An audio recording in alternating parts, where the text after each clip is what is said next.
who didn't see her tell stories before, you get a treat. You get to enjoy Tita Chloe's story. Let's give her a hand.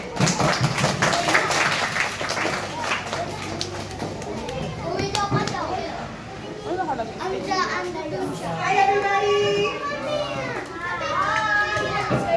Hello. Do you know who I am? What's my name? What?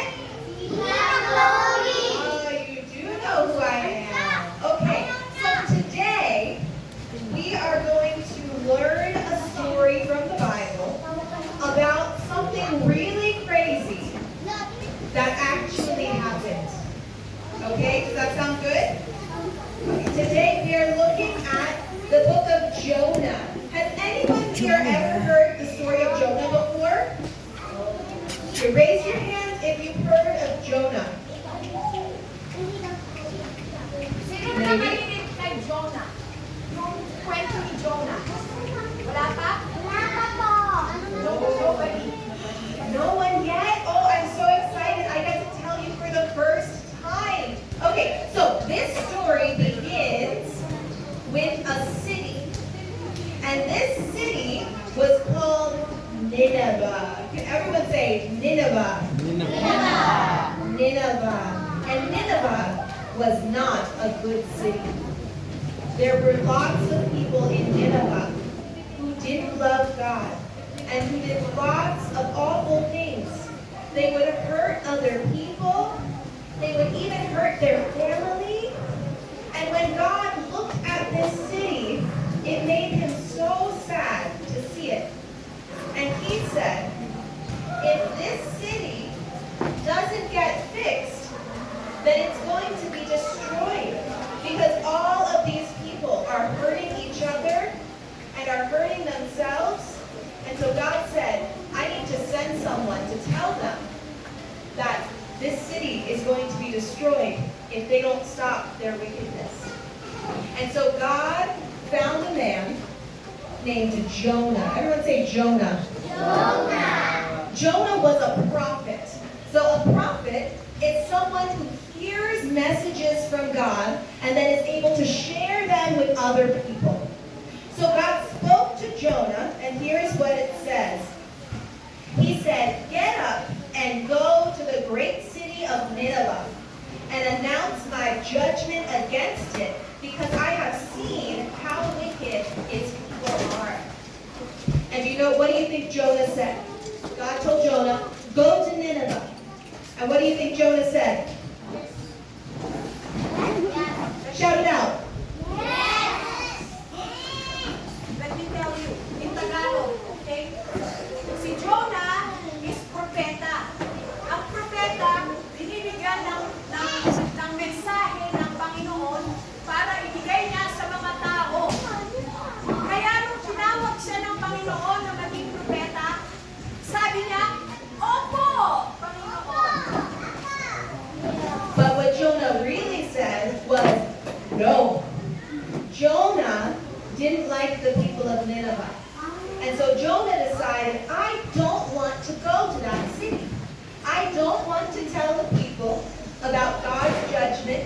I don't want to tell them to change what they're doing. I'm going to go somewhere else.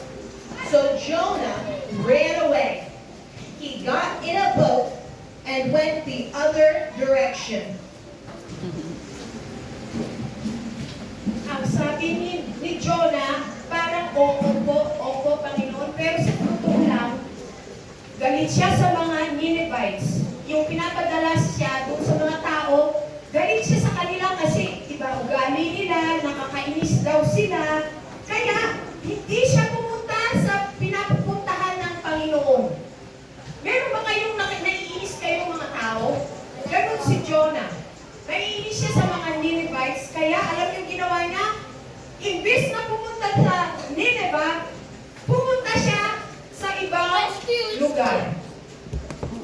So Jonah got in the boat, and then he went down into the bottom of the boat, and he went to sleep. And while Jonah was sleeping, a big storm came up over the water. And the wind started blowing. Everyone go like this. Can you blow the wind? Sige nga, parang hangin. The wind started blowing. And the boat started rocking. And all the sailors started to be afraid. They said, if this storm doesn't stop, we are all going to fall into the sea. Okay. Kasi, kasaway si Jonah sa Panginoon. Alam niyo ang nangyari? Nagalit ang Panginoon. Nung nasa barko na siya, biglang may malakas na hangin at bagyo dumating. Hindi nila makontrol yung kanilang bangka. At natatakot yung mga tao na nandoon. Takot na takot sila. Sino na dito nangaranas ng malakas na bagyo? Di ba mas malakas pa doon ang tunog ng bagyo? Takot na takot sila. And so the sailors went down and they found Jonah. And they woke him up. And they said, Jonah, you need to pray or we're all going to die. Ala. Sabi ng mga tao, Jonah, mamamatay na tayo. Alam niyo ba nangyari ito? Totoo yan. Mamamatay tayo, magdasal ka kasi propeta siya, alam nila. And they asked God, who is responsible for this storm? Who is the reason why this storm is coming on our boat? And God said, it's Jonah. Uh-oh. Uh-oh. Sabi ng mga tao, sinong responsable sa bagyong ito? Na malulunod na tayo. Sino dito ang mga, bakit tayo pinaparusahan?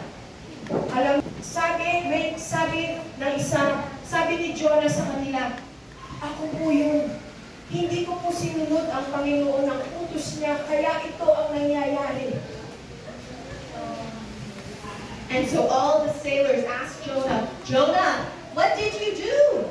And Jonah said, I'm running away from God. God told me to go to Nineveh and to tell them to stop doing wicked things. But I don't want to. So I'm running away. And if you want the storm to stop, you're going to have to take me and throw me into the ocean. Wow. Alam niyo, tinanong nila si Jonah, anong ginawa mo, Jonah? Bakit nangyari mo sa amin? Alam niyo ba, sabi ni Jonah, kasi pinapadala ako sa Nineveh. Pag walang magsasalita, pag may nagsasalita ang teacher, upo kayo. Dito mata sa harap. Dito mata sa harap. Dito mata sa harap. Si Jonah, sabi niya, kasi hindi ko sinunod ang Panginoon dahil ayoko maligtas yung mga masasama sa Nineveh. Galit ako sa kanila. Kaya hindi ko sila gusto puntahan at bigyan ng mensahe ng Panginoon. Galit ako sa mga Ninevites. Kaya ito ang nangyari. Pinaparusahan tayo. But the sailors didn't want to throw Jonah into the sea. And so they tried everything they could to get the boat to stop sinking. But eventually, they realized nothing would work. So they took Jonah and they threw him out of the boat. Alam niyo ba kung ano lang ang makakapaghinto ng bagyo at makakalma yun para hindi nagalit ang Panginoon? Sabi ni Jonah, pag ihagis niyo ako sa dagat, magkakalma ang bagyo. At doon niyo lang maaaring sa Tagalog yun, matigil yung galit ng Panginoon. Ihagis niyo ako. Ayaw nilang ihagis. Gusto niyo bang ihagis isa sa inyo sa dagat? At alam niyo malulunod? Pero napakalala ng bagyo. Wala na silang, desperado na sila. Kaya hinagis nila si Jonah sa dagat. Ano kayang mangyayari sa ngayon? Jonah was in the water, and God sent a big fish. Okay, this is a small fish. He sent a big fish, and the fish came and swallowed Jonah alive. Hay nako! Nung tinapon siya sa dagat, may dumating na balyena. Super laki, kasi laki siguro nitong buong lugar na itong building na to. Mas malaki pa. Nilunok si Jonah. And Jonah was inside the fish. You see Jonah? Jonah was inside the fish for 3 days and 3 nights. And after 3 days and 3 nights, Jonah prayed. And he said, God, I need your help. And I want you to give me another chance. I'm sorry for disobeying you, but thank you for saving me. And so God caused the fish to go and to vomit Jonah back onto the land. Alam niyo nangyari? 3 araw at 3 gabi, nasa loob siya ng tiyan ng balyena. Ang dilim-dilim. Takot na takot siya. Nako, bagtot siguro na no. Ewan. Sino na nakaapoy ng isda? Oh, ang baho, no? Ito, mas malaki at nakakulong siya doon. Nagmakaawa siya sa Diyos. Sabi niya, Panginoon, sorry po na hindi kita sinunod. Alisin niyo na po ako dito. Iligtas niyo po ako dito. Ayoko na dito. Nung nagdasal siya, humingi siya ng patawad. Alam niyo ginawa? Nung balyena, sinuka niya si Jonah. Siguro, ang laki-laki ni Jonah, medyo na-stuck dun sa throat niya. Pangatlong suka, tumasik si Jonah. Lumabas siya sa bibig ng balyena. And then God spoke to Jonah again. And God said to Jonah, go to Nineveh and tell them that I want them to repent. I want them to stop doing wicked things. So Jonah got up and he went to Nineveh. Sabi ng Panginoon kay Jonah, bumalik ka sa Nineveh at sabihin mo sa kanila, tumalikod kayo sa mga kasalanan at masasamang gawain. At hindi ko kayo parurusahan kasi mahal na mahal ko kayo. Ayaw ng Panginoon na sumama ang buhay nila.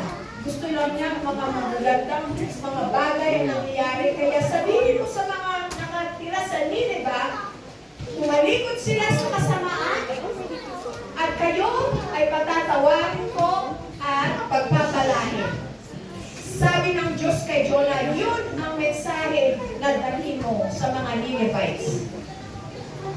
So Jonah went to Nineveh, and Jonah walked into the city, and he preached to the people, and he said, if you all don't stop doing wicked things and turn to God, this city is going to be destroyed. And the Bible tells us that every single person in the entire city decided to turn and follow God.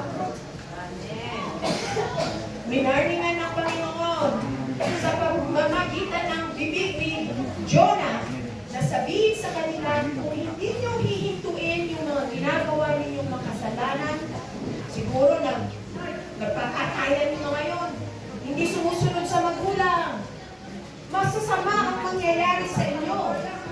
Hindi lang yun, dahil sa sobrang sama ng buong bansa ng Nineveh. Sabi ng Panginoon kay Jonah, warningan mo sila na masusunog ang kanilang bansa. Kung hindi ang buong bansa ay tumalikod sa kanilang mga ginagawang kasalanan na masasama at magsamba sa Panginoon. Yun ang sabi ng Panginoon. Kasi alam nyo, mapasensya ang Panginoon. consequences. Pero itong Nineveh, isang bansa ito, hindi ganito ang Pilipinas, mga Diyos ang Pilipinas. Itong bansang Nineveh, sobra na ng sama, kailangan na niya talagang bigyan ng parusa. Sabi niya, pag tumalikod kayo, kaagad ko kayong patatawarin at walang mangyayaring masasama sa bansa na Nineveh. And so God saved that city. Even though the people there had done so many bad things, and even though the people there had hated God, God chose to save that city because they repented and they turned to follow Him. Because God doesn't want anyone to be destroyed. He wants everyone to repent and to follow Him and be saved. So that entire city was rescued when they turned to God. Amen. Sa kabaitan ng Diyos, walang nangyari sa Nineveh. Kasi, yung buong bayan, hindi pala bansa, yung buong bayan, nakinig kay Jonah at humingi ng tawad sa Panginoon at hininto nila lahat ng kasamaan. At ganun na ganun din, pagkasabi nila sa isip at puso nila na sorry sila sa Panginoon, iniligtas sila ng Diyos. Kasi alam niyo ba, gusto lang ng Diyos na Ama natin, para siyang tatay, na mabubuti lang ang mangyayari sa atin. Kaya gusto niya tayo mag-aral, wag gagawa ng hindi natin na hindi mabuti. Yun lang ang gusto niya ibigay sa Nineveh. Blessings and nice and a beautiful future. So, God wants everybody to follow His teachings, yung mga karunungan na tungkol sa Panginoon para bumuti. So, He can bless Nineveh. Hindi siya masamang Diyos. Kaya lang, pag gumagawa tayo ng masama, meron niyang kasunod na pangyayaring hindi rin mabuti. And just like God wanted Nineveh to be saved, God wants every person to be saved. Because the Bible teaches us that every single person has a big problem. And that problem is called sin. And sin is all the bad things that people do and all the sad things that they cause. That causes sin to be in the heart of every single person. Because every single person has done something that's wrong. Whether it's a big thing or a small thing. Everyone has sin in their hearts. And just like Nineveh was going to be destroyed unless they turned to God, every single person is headed for destruction unless we turn to God and ask Him to take that sin away. Amen. Lahat tayo nagkakasala, di ba? Walang maliit, walang malaki. Pero gusto ng Panginoon, tumingin tayo sa Kanya para tulungan niya tayong mamuhay ng mabuti at huwag nang magkasala. Lahat tayo may kasalanan. Pero hindi tayo gusto ng Panginoon na mapapunta sa masama. Gusto niya mapapunta tayo sa mabuti. Pero ang hirap, di ba? Kuminsan ang hirap na gumawa ng masama. Kaya, because it's so hard not to sin, we need the help of Jesus. Because He wants us to be saved from distraction. Ano sa Tagalog na distraction? Ang gusto ng Panginoon ay huwag tayo mapapunta sa masamang mga bagay. Kaya gusto niya tayo mailigtas.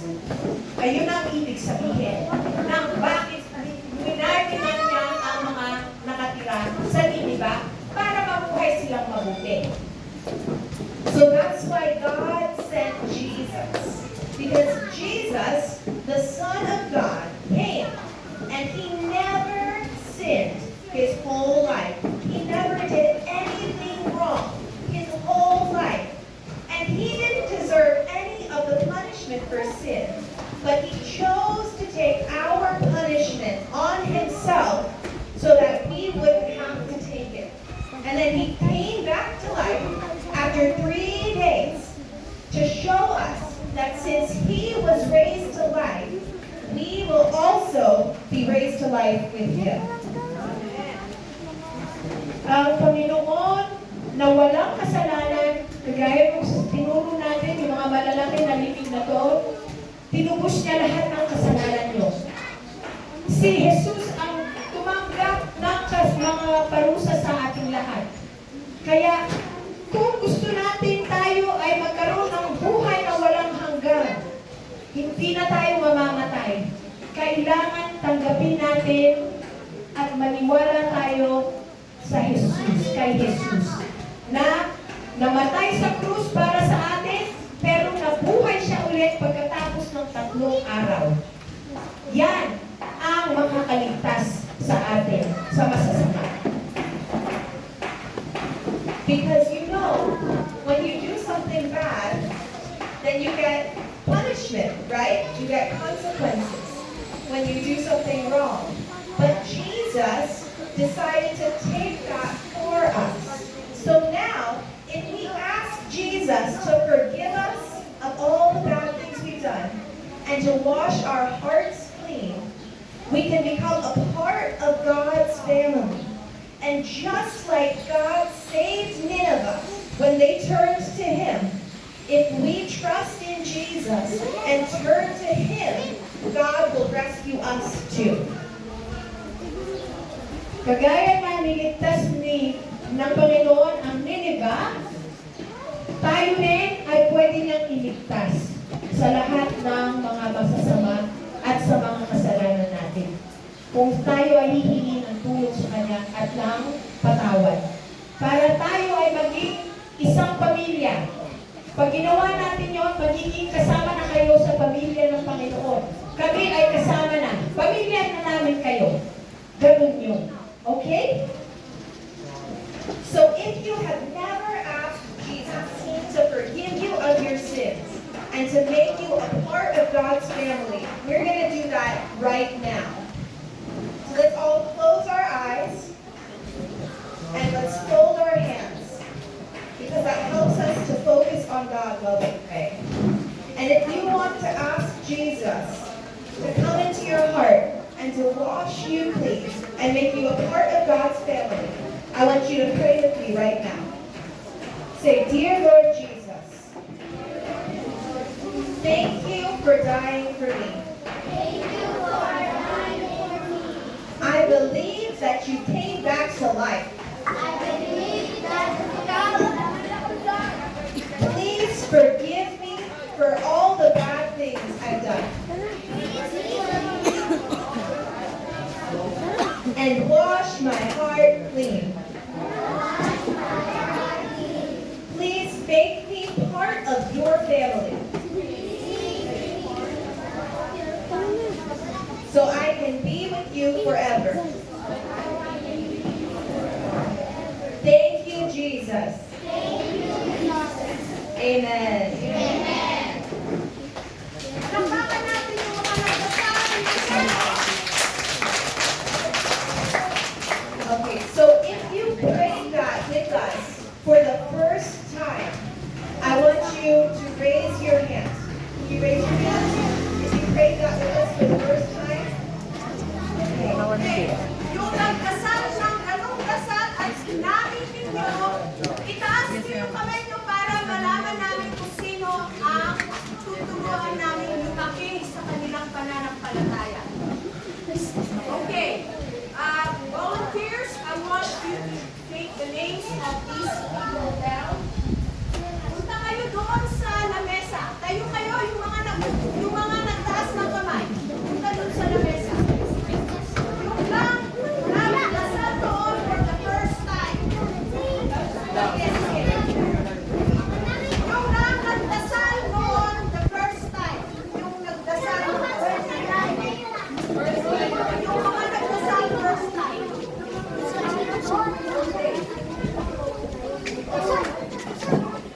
Okay, and I'm going to teach you a song, okay? While they're writing their names. We're all going to sing together, ready? Here's how it goes. I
Okay, and today we have a special craft.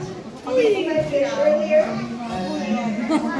And you see, if you look at his mouth, look at his mouth, you see Jonah. You see him? You see Jonah in there? You see it? So each of you is going to get to make your own fish with Jonah inside. Woo! And you can take it home to help you remember the story. Okay? Can you hear me? If you can hear me, clap one time. If you can hear me, clap 2 times. If you can hear me, clap 3 times. If you can hear me, go. Very good. Okay, so everyone is going to get to make their own fish. And then I want you to take it home to help you to remember our story from today. Does that sound good? Sounds good? Say yes, teacher.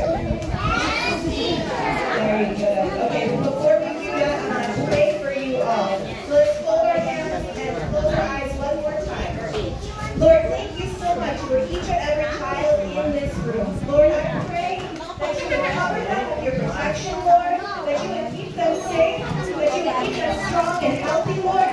But most importantly, I pray that each and every child under the sound of my voice would come to know you at a young age, Lord Jesus, and would serve you all of their days. In Jesus' mighty name. Amen. Say thank you, Tita Chloe. Very good. Ngayon, bago tayo mag-craft, magtanong mo akong dalawa o tatlong tanong tungkol sa story. Let me see who was listening. Can you get the next 2 or 3 questions about the story, right? You will get a prize for this. Okay? Magkano sila kayo dito?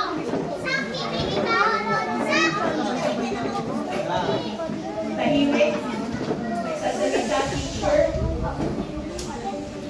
Ilang araw at gabi, dito para dito sa harap. Ito yung para sa mga harap lang, yung mga basbata. Ilang araw at ilang gabi nalunok si Jonah sa tiyan ng balyena. Yung 7 no? Huwag sabihin. Pencil that question. Hindi ko kayo tatawagin kung hindi nakataas yung kamay. This question is for 7 years old and under. Bakit ito, yung mga 7